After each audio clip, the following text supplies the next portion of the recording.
నమస్కారం ETV news కి స్వాగతం ఈనాటి ముఖ్యాంశాలు దేశ భద్రతపై రాజకీయాలకు అతీతంగా పనిచేయాలన్న రాజ్నాథ్ దామగుండంలో రాడార్ కేంద్రానికి శంకుస్థాపన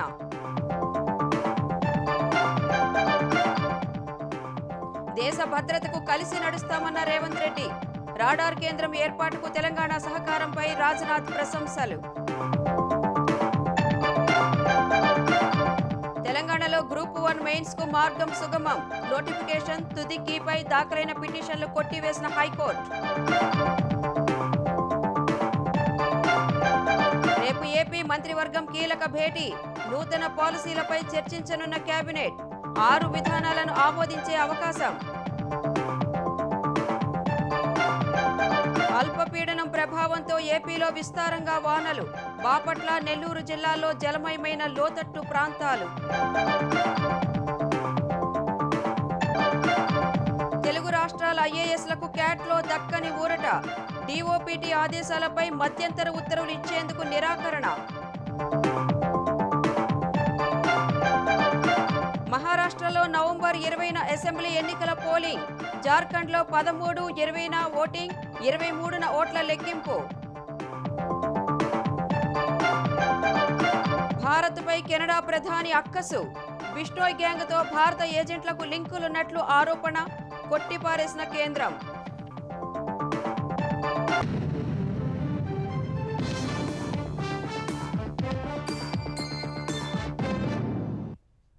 దేశ భద్రత విషయంలో రాజకీయాలకు అతీతంగా అంతా పనిచేయాలని రక్షణ మంత్రి రాజ్నాథ్ సింగ్ కోరారు.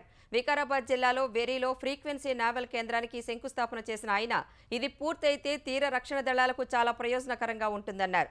బంగాళాఖాతం హిందూ మహాసముద్రంలో శాంతి పరిరక్షణ తీర ప్రాంత భద్రతకు సరిహద్దు దేశాలు కలిసికట్టుగా కృషి చేయాలన్న ఆయన ఈ విషయంలో మిత్ర దేశాలు కలిసి రావాలని పిలుపునిచ్చారు.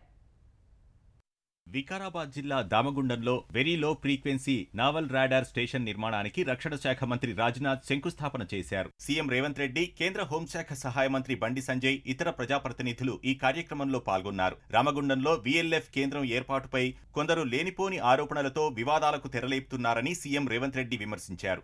దేశ భద్రతకు సంబంధించిన ప్రాజెక్టుపై రాజకీయం చేయడం సరికాదని హితవు పలికారు. ఈ ప్రాజెక్టుకు బీఆర్ఎస్ ప్రభుత్వమే అన్ని అనుమతులు ఇచ్చిందని గుర్తు చేశారు. పార్టీలు సిద్ధాంతాలు వేరైనా దేశ భద్రత రక్షణ విషయంలో రాజీ పడబోమన్నారు. నేవీ కళాశాలలో 25% సీట్లు స్థానికులకు ఇవ్వాలని కేంద్రానికి రేవంత్ రెడ్డి విజ్ఞప్తి చేశారు.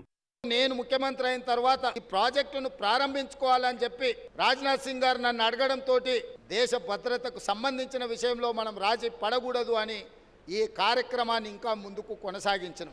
పర్యావరణ రక్షకులకు, పర్యావరణ ప్రేమికులకు నేను ఒక మాట చెప్పదలుచుకున్నా.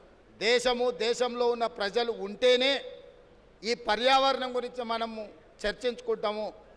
దేశ భద్రతకు ముప్పు ఏర్పడే పరిస్థితుల నుంచి కాపాడడానికి ఏర్పాటు చేస్తున్న ప్రాజెక్టును వివాదాస్పదం చేయడం ఏమాత్రం సమంజసం కాదు అని చెప్పి నేను ఈ సందర్భంగా చెప్పదలుచుకున్నా. వీఎల్ఎఫ్ కేంద్రం ఏర్పాటుకు అండగా నిలుస్తున్న సీఎం రేవంత్ రెడ్డికి కేంద్ర మంత్రి రాజ్నాథ్ సింగ్ అభినందనలు తెలిపారు. రాజకీయాలు ప్రభుత్వాలు ఏర్పాటు చేసే వరకేనని దేశాభివృద్ధి కోసం అంతా కలిసి ముందుకెళ్లాలన్నారు. వీఎల్ఎఫ్ కేంద్రం వికారాబాద్ జిల్లా అభివృద్ధికి దోహదం చేస్తుందన్న రాజ్నాథ్ పర్యావరణానికి ఎలాంటి నష్టం ఉండదని, స్థానికులకు ఉపాధి, ఉద్యోగావకాశాలు పెరుగుతాయని పేర్కొన్నారు. सरकार खुद पर्यावरण सुरक्षा को लेकर अत्यंत गंभीर है. इस वेरी लो फ्रीक्वेंसी स्टेशन के निर्माण के समय अगर जरूरत हुई तो प्रभावित नागरिकों के पुनर्वास की व्यवस्था भी इंश्योर की जाएगी.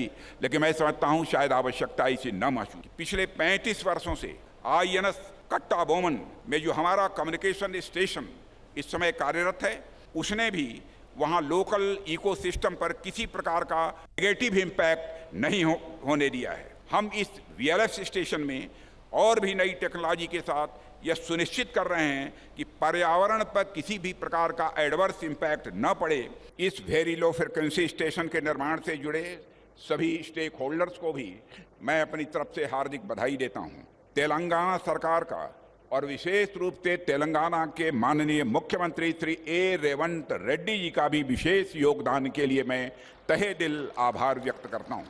जैसा उन्होंने कहा कि राजनीति का मतलब यह नहीं है कि जो देश हित में काम हो उसे न किया जाए, और बड़े दिल के साथ उन्होंने इस काम को किया है. हम सभी जानते हैं राजनीति केवल सरकार बनाने के लिए नहीं की जाती है, राजनीति यदि की जाती है तो देश बनाने के लिए राजनीति की जाती है। शायद इसी भाव से उन्होंने सहज रूप से अपना पूरा सहयोग प्रदान किया है। దేశ భద్రత విషయంలో విఎల్ఎఫ్ స్టేషన్ చాలా కీలకమన్న రాజ్నాథ్ సబ్మెరైన్లకు సమాచారం ఇవ్వడంలో ప్రముఖ పాత్ర పోషిస్తుందని వివరించారు. ఇండో పసిఫిక్ ప్రాంతంలో ఖనిజ సంపద పుష్కలంగా ఉందని చెప్పిన రక్షణ మంత్రి సముద్రంపై ఆధిపత్యం సాధించిన వాళ్లే మరింత అభివృద్ధి చెందుతారని వివరించారు. సముద్ర వనరులపై పోటీ నేపథ్యంలో భారత ప్రయోజనాలు కాపాడుకునేందుకు వ్యూహాత్మక రక్షణ అవసరమని, ఇందుకోసం విఎల్ఎఫ్ కేంద్రం అత్యంత కీలకమని చెప్పారు. తెలంగాణలో గ్రూప్ 1 మెయిన్స్ పరీక్షలకు మార్గం సుగమమైంది. గ్రూప్ 1 నోటిఫికేషన్ ప్రాథమిక కీని సవాలు చేస్తూ దాఖలైన పిటిషన్లను హైకోర్టు కొట్టివేసింది. ఈ పిటిషన్లపై జరిగిన విచారణలో 2022 ఏడాది జారీ చేసిన నోటిఫికేషన్ రద్దు చేయకుండానే మరో నోటిఫికేషన్ జారీ చేయడం చెల్లదని పిటిషనర్లు తెలిపారు. ప్రాథమిక కీలో తప్పులు ఉన్నాయని, వాటిని సవరించాలన్న అభ్యంతరాలను పట్టించుకోలేదని వివరించారు. ప్రిలిమ్స్ తుది కీలో 7 ప్రశ్నలకు సమాధానాలు తప్పుగా ఉన్నట్లు తెలిపారు. ఈ ప్రశ్నలను తొలగించి తాజా కీని విడుదల చేసి అభ్యర్థుల జాబితా సిద్ధం చేయాలన్నారు.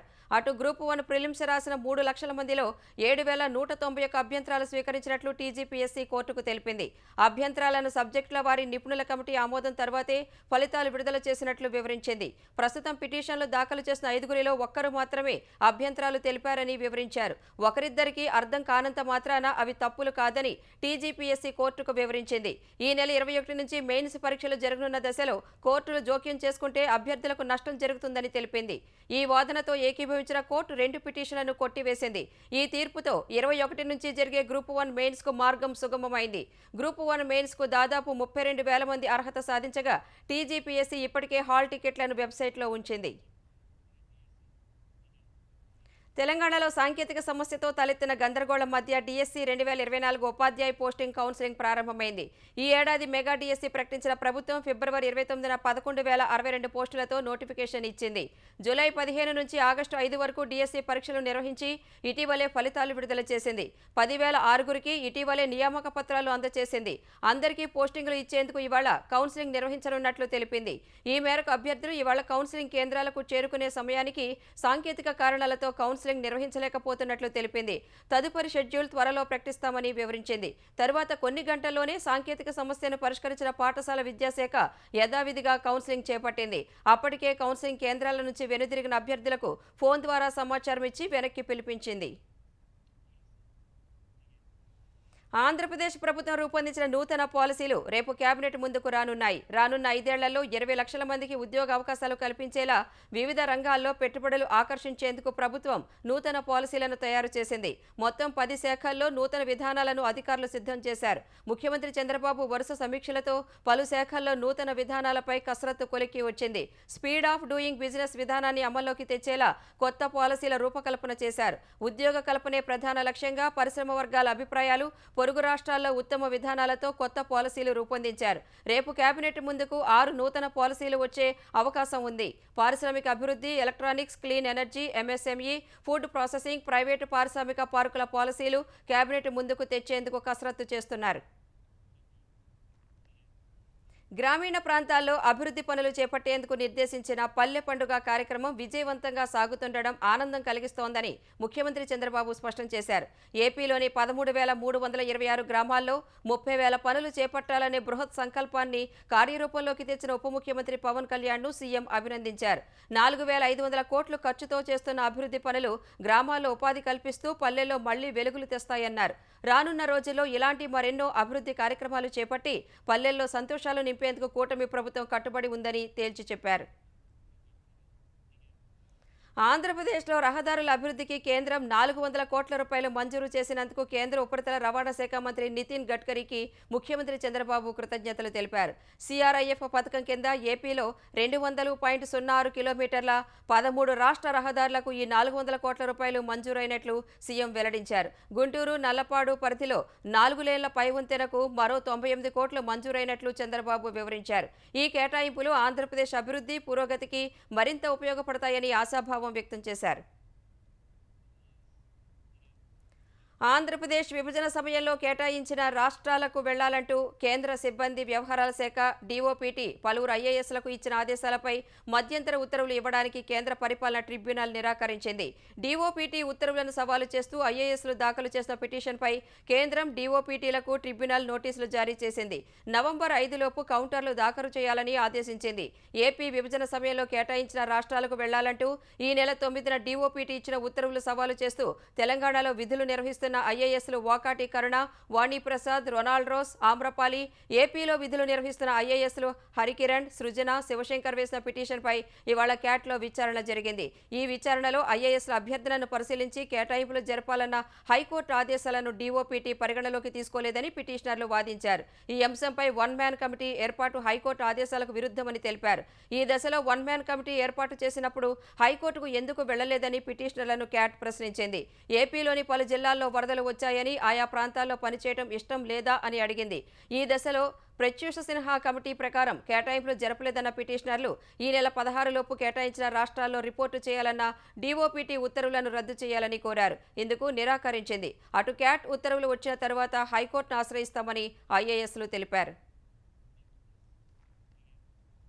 మహారాష్ట్ర, జార్ఖండ్ అసెంబ్లీ ఎన్నికలకు నగారా మోగింది. మహారాష్ట్రలో మొత్తం 288 అసెంబ్లీ నియోజకవర్గాలు ఉండగా ఒకే విడతలో నవంబర్ 20న పోలింగ్ నిర్వహించనున్నట్లు కేంద్ర ఎన్నికల ప్రధాన కమిషనర్ రాజీవ్ కుమార్ ప్రకటించారు. ఈ నెల 22న మహారాష్ట్ర అసెంబ్లీ ఎన్నికల నోటిఫికేషన్ జారీ చేయనున్నట్లు వెల్లడించారు. ఈ నెల 29 నుంచి నామినేషన్లు స్వీకరించనున్నట్లు వివరించారు. మహారాష్ట్రలో 9.63 కోట్ల మంది ఓటర్లు ఉండగా 1,186 పోలింగ్ కేంద్రాలు ఏర్పాటు చేస్తున్నట్లు సీఈసీ రాజీవ్ కుమార్ వివరించారు. జార్ఖండ్ అసెంబ్లీలో మొత్తం 81 స్థానాలు ఉండగా 2 విడతల్లో పోలింగ్ నిర్వహించనున్నట్లు తెలిపారు. నవంబర్ 13న తొలి విడత, నవంబర్ 20న రెండో విడత పోలింగ్ జరుగుతుందని చెప్పారు. నవంబర్ 23న మహారాష్ట్ర, జార్ఖండ్ అసెంబ్లీ ఎన్నికల ఓట్ల లెక్కింపు చేపట్టనున్నట్లు వివరించారు. వేర్వేరు రాష్ట్రాల్లోని 47 శాసనసభ స్థానాలు, కేరళ, వాయనాడ్ లోక్సభ స్థానానికి జరిగే ఉప ఎన్నికలకు నవంబర్ 13న పోలింగ్ నిర్వహించనున్నట్లు తెలిపారు.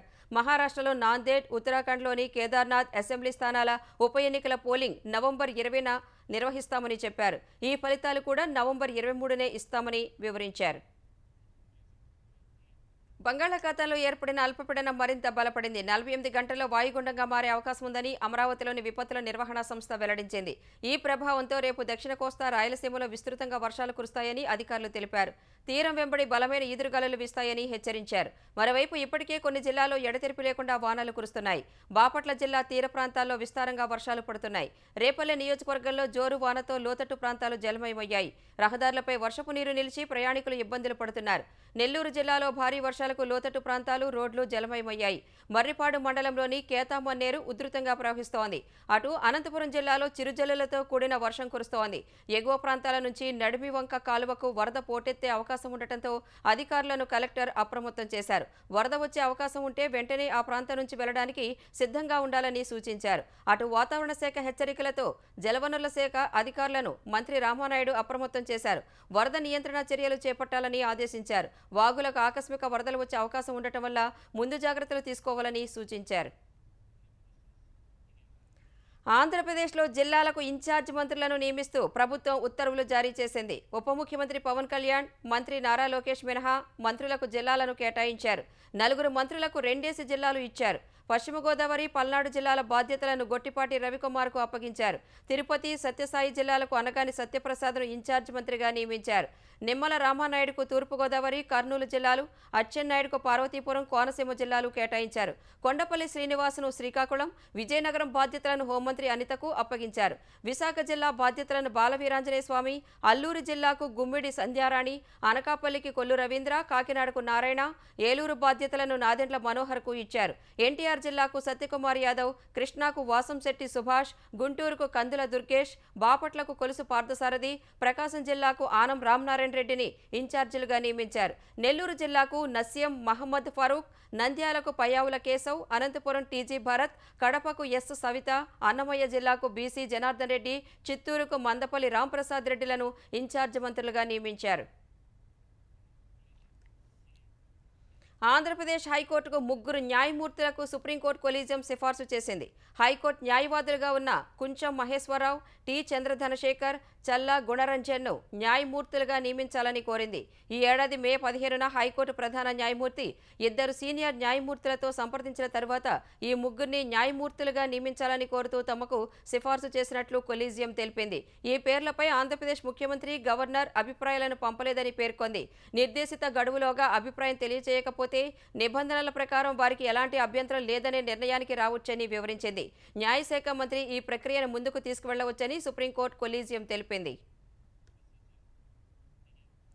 తెలుగుదేశం ప్రధాన కార్యాలయంపై దాడి కేసు, గన్నవరంలో దాడి కేసుతో పాటు మరో 2 కేసుల్ని సిఐడికి బదిలీ చేశామని ఆంధ్రప్రదేశ్ డీజీపీ ద్వారకా తిరుమలరావు తెలిపారు. వైసీపీ నేత సజ్జల రామకృష్ణారెడ్డిపై లుకౌట్ నోటీసు ఉందన్నారు.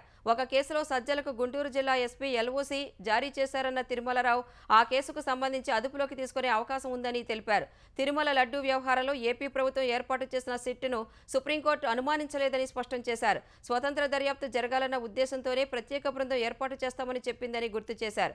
సిట్ సభ్యులుగా ఐజీ సర్వశ్రేష్ఠ త్రిపాఠి, డీఐజీ గోపీనాథ్ జెట్టీల పేర్లను పంపినట్లు తిరుమలరావు తెలిపారు. సత్యసాయి జిల్లాలో అత్తాకోడలపై అత్యాచారం చేసిన ఘటనలో 48 గంటల్లోనే పోలీసులు నిందితులను పట్టుకున్నారని హోంమంత్రి వంగలపూడి అనిత తెలిపారు. ఈ కేసులో నిందితులకు వేగంగా శిక్ష పడేందుకు చర్యలు చేపట్టాలని పోలీసులకు ఆదేశాలు జారీ చేసినట్టు తెలిపారు. ఈ కేసు విచారణను ప్రత్యేక కోర్టుకు అప్పగిస్తున్నట్లు చెప్పారు. మహిళల భద్రతకు ప్రభుత్వం అత్యంత ప్రాధాన్యం ఇస్తోందన్న అనిత సత్యసాయి జిల్లా కేసులో దొరికిన 5 నిందితుల్లో ఒకరిపై అత్యాచార ఆరోపణలు సహా 37 కేసులు ఉన్నట్లు హోంమంత్రి చెప్పారు. మహిళలు, చిన్నారులపై నేరాలకు పాల్పడితే ఉపేక్షించేది లేదని అనిత హెచ్చరించారు. ఈ తరహా నేరాలు జరగకుండా ప్రజలు కూడా సహకరించాలన్న అనిత ఎవరికి వారు ఇళ్ల వద్ద, వ్యాపార, వాణిజ్య సముదాయాల వద్ద పెట్టుకున్న సీసీ కెమెరాలను పోలీసు శాఖకు అనుసంధానం చేస్తే నేర నియంత్రణ సాధ్యమవుతుందని తెలిపారు. ఆంధ్రప్రదేశ్లో మద్యంపై డ్రగ్స్ రిహాబిలిటేషన్ సెస్ విధిస్తూ ప్రభుత్వం జీవో జారీ చేసింది. రిహాబిలిటేషన్ కింద 2% సెస్ విధిస్తూ ప్రభుత్వం నిర్ణయం తీసుకుంది. మద్యం ల్యాండెడ్ రేట్లపై సెస్ విధించేలా ఉత్తర్వులు ఇచ్చింది. సెస్ ద్వారా సుమారు 100 కోట్ల ఆదాయం వస్తుందని ప్రభుత్వం అంచనా వేస్తోంది.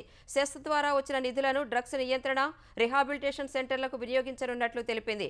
ఈ సెస్ ఇవాల్టి నుంచే అమల్లోకి వస్తుందని స్పష్టం చేసింది. అద్దె బకాయిలు చెల్లించలేదని తెలంగాణలో పలు చోట్ల గురుకులాలు, వసతి గృహాలకు భవన యజమానులు తాళం వేయడం ప్రభుత్వం, ప్రతిపక్షాల మధ్య విమర్శలకు దారితీసింది. ఉమ్మడి వరంగల్ జిల్లాలోని తొర్రూరు, రేగొండ మండల కేంద్రాల్లోని గురుకుల, మైనార్టీ, జ్యోతిరావు పూలే పాఠశాలల అద్దె బకాయిలు చెల్లించడం లేదని యజమానులు తాళం వేశారు.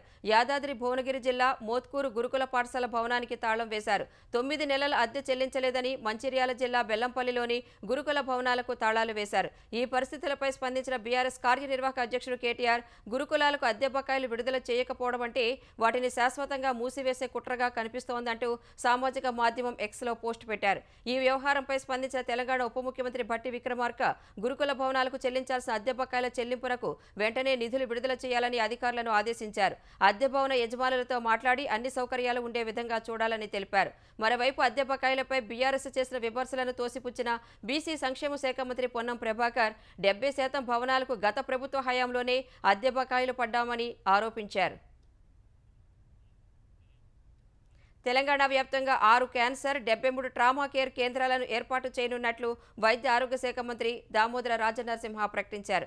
సికింద్రాబాద్ గాంధీ ఆసుపత్రిలో మరో మంత్రి పొన్నం ప్రభాకర్తో కలిసి ఆయన ఐవీఎఫ్ కేంద్రాన్ని ప్రారంభించారు. అనంతరం గాంధీ మెడికల్ కాలేజ్ నూతన వసతి గృహాల నిర్మాణానికి మంత్రులు శంకుస్థాపన చేశారు. ప్రభుత్వ ఆసుపత్రులు పేదలకు మాత్రమేనన్న భావన పోగొట్టాల్సిన బాధ్యత వైద్యులపై ఉందని పొన్నం అన్నారు. 15 రోజుల్లో పేట్ల బురుజులో మరో ఐవీఎఫ్ కేంద్రాన్ని ప్రారంభిస్తామని రాజనరసింహ వెల్లడించారు. వరంగల్, నిజామాబాద్లలో ఐవీఎఫ్ సేవలు అందుబాటులోకి తెచ్చే యోచనలో ఉన్నట్లు మంత్రి చెప్పారు.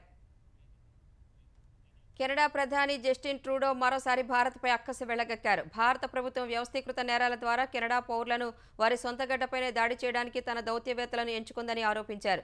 ఇది ఢిల్లీ చేసిన ఘోర తప్పిదమన్న ఆయన భారత ప్రభుత్వ ఏజెంట్లు తమ పౌరులపై బెదిరింపులకు, హింసాత్మక చర్యలకు పాల్పడ్డారని ఆరోపించారు. ఖలిస్తానీ ఉగ్రవాది నిజ్జర్ హత్య కేసుకు సంబంధించి 2 దేశాలు దౌత్యవేత్తలను బహిష్కరించిన తర్వాత ట్రూడో ఈ మేరకు ఆరోపణలు చేశారు.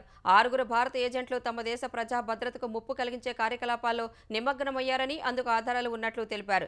నిజ్జర్ హత్యపై భారత్కు సాక్ష్యాలు ఇచ్చినా దర్యాప్తునకు సహకరించడం లేదని ట్రూడో ఆరోపించారు. అటు కెనడా పోలీసులు గ్యాంగ్స్టర్ లారెన్స్ బిష్నోయ్ పేరు తెరపైకి తెచ్చి భారత్పై బురద జల్లే ప్రయత్నం చేశారు. బిష్నోయ్ గ్యాంగ్తో కలిసి భారత ఏజెంట్లు ఖలిస్తానీ సానుభూతి పరుల లక్ష్యంగా కెనడా భూభాగంపై పనిచేస్తున్నారని ఆరోపించారు. ఆ గ్యాంగుకు భారత ప్రభుత్వ ఏజెంట్లతో సంబంధాలు ఉన్నాయన్న కెనడా పోలీసులు అందుకు ఎలాంటి ఆధారాలు సమర్పించలేదు. సిక్కు అతివాది నిజ్జర్ హత్య కేసులో కెనడా ప్రధాని ట్రూడో పాతపాటే పాడారని కేంద్ర ప్రభుత్వ వర్గాలు విమర్శించాయి. అస్పష్టమైన ఆరోపణలు చేయడం, వాటిని తిరస్కరించే భారాన్ని భారత్పై మోపడం కెనడాకు అలవాటుగా మారిందని దుయ్యబట్టాయి. నిజ్జర్ హత్య కేసులో భారత్కు ఆధారాలు సమర్పించినట్లు కెనడా చేసిన ఆరోపణలను కూడా కేంద్రం తోసిపుచ్చింది. కెనడియన్ పౌరులను లక్ష్యంగా చేసుకుని భారత్ రహస్య కార్యకలాపాలు నిర్వహిస్తోందని ట్రూడో చేసిన ఆరోపణలను సైతం భారత్ కొట్టిపారేసింది. భారత ఏజెంట్లకు బిష్నోయ్ గ్యాంగ్తో సంబంధాలు ఉన్నాయని రాయల్ కెనడియన్ మౌంటెడ్ పోలీసు చేసిన ఆరోపణలు ఎలాంటి ఆధారాలు సమర్పించలేదని కేంద్ర ప్రభుత్వం తెలిపింది. డిజిటల్ టెక్నాలజీ, కృత్రిమ మేధను నైతికంగా వినియోగించేందుకు గ్లోబల్ ఫ్రేమ్వర్క్, మార్గదర్శకాలు ఉండాలని ప్రధాని నరేంద్ర మోదీ పిలుపునిచ్చారు. పరస్పర ఆధారిత ప్రపంచంలో భద్రతను విస్మరించరాదని చెప్పారు. ఢిల్లీలోని భారత మండపంలో అంతర్జాతీయ టెలికమ్యూనికేషన్ యూనియన్ ఇండియా మొబైల్ కాంగ్రెస్ను ప్రధాని మోదీ ప్రారంభించారు. తర్వాత మాట్లాడిన మోదీ డిజిటల్ నిబంధనలు కేవలం వ్యక్తిగత గోప్యత, మీడియా తప్పుడు సమాచారం, టెక్ దిగ్గజాల జవాబుదారీతనం, సామాజిక ప్రాధాన్య ఇతర సమస్యల కోసమే కాకుండా వ్యాపారం, సేవలకు సంబంధించిన అంతర్జాతీయ డేటాపై ఆధారపడి ఉంటుందని చెప్పారు.